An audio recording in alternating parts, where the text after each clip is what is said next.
Hey Jillian, let's take a look at your week 2 assignment 2 drawing here.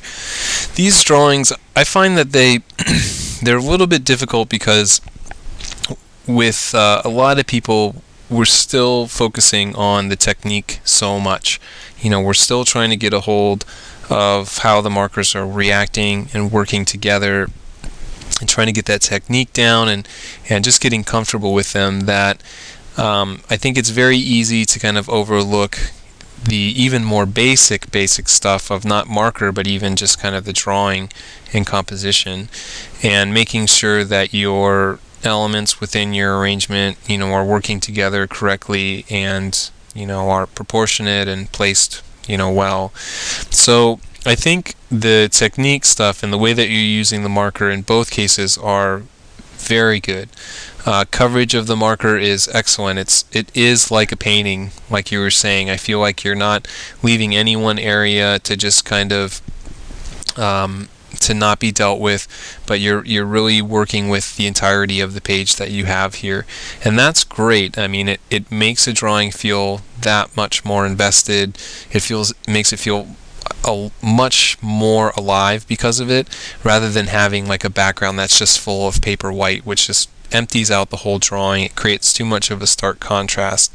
So I think this is great, and the fact that you've got a huge range of values from very dark to darker middles to highlights to lighter middles. It feels like you're not approaching this in the segmented way that we see a lot of marker drawings being dealt with, but in a more painterly fashion, which I think is good. But there are kind of fundamental compositional issues. They're kind of drawing issues. They're kind of not. The shadow, for me, is the main thing in the light source.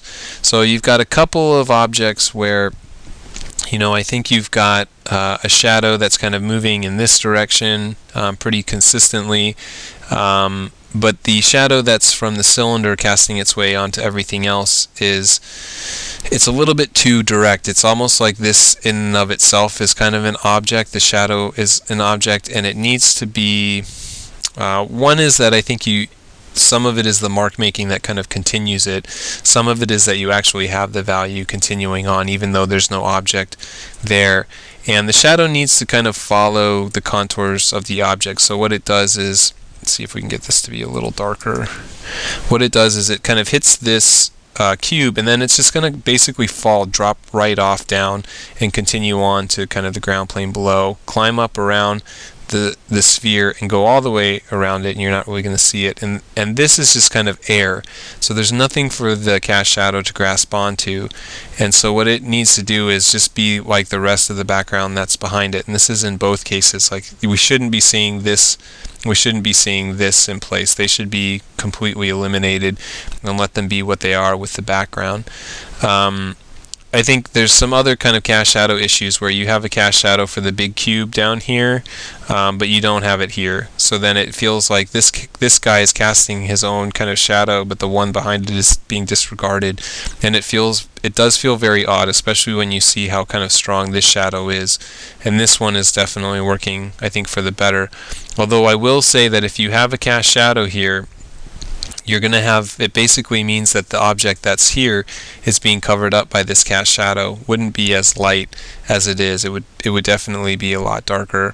And then on the kind of the subjects with this cube, you have placement wise, you can see that it definitely feels like it's kind of floating in the air in both cases, and it needs to be pushed down more so that it's in line with the ground plane that all the other objects are. So that means that this kind of back edge and where it touches kind of the corner here, that actually needs to be touching the ground plane and needs to be at least in front of the cube that's behind it. So there's kind of a few things here. They're not, I wouldn't say, anything to do with kind of the marker, but just kind of the basic, not even fundamentals, but some of the more complicated stuff when you're dealing with a drawing, dealing with the lighting, making sure it's consistent, knowing how shadows react, which is extremely difficult, and then kind of placement and how objects interact with each other. Those are the things where I think we're running into some issues. But the marker stuff looks good. Texturally, they all look very good. They're all, I think, working out well. And I think just get some of the drawing issues resolved for the next